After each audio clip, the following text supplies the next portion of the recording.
ভাই 1975 সালে যে ঘটনা ঘটছিল মেজর ডালিম স্যারে যে ঘটনাটা ঘটাইছিল সেই ঘটনার মূল বিস্তারিত উনার মুখ থেকে দীর্ঘ 50 বছর পরে আপনারা শুনেন। কারণ আমরা শুনলাম, আপনারা শুনেননি ভিডিওটা থেকে। ভিডিওটা শুনে বুঝতে পারবেন যে 1975 সালে কি ঘটনা ঘটছে।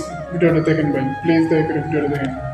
স্পর্শকাতর প্রশ্ন ইলিয়াস, নিজের বাদ্য নিজে বাজানো অনেক সময় ঠিক হয় না, কিন্তু তুমি যখন প্রশ্ন করেই বসলে আমি একজন আমি এই জন্যই বললাম যে আপনার নিজের ঢোল আপনি যেটা মানে বাজানোর কথা বলছেন, আপনি তো বাজান নাই, 50 বছর চুপ ছিলেন।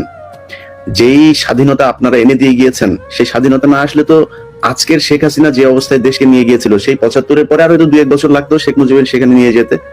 তো আমাদেরকে এই যে উদ্ধার করে দিয়ে গিয়েছেন, এই কৃতজ্ঞতা বোধটা বাঙালি জাতির নেই, যে কারণে আজকে মেজর শরীফুল হক ডালিম বাংলাদেশের মাটিতে নেই।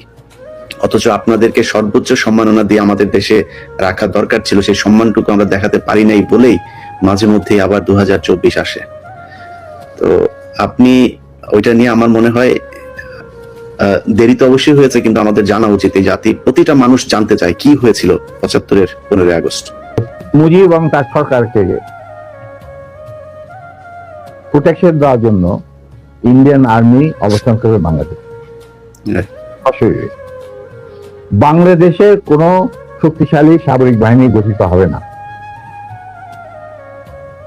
বাংলাদেশের কোন স্বাধীন বৈদেশিক নীতি থাকবে না।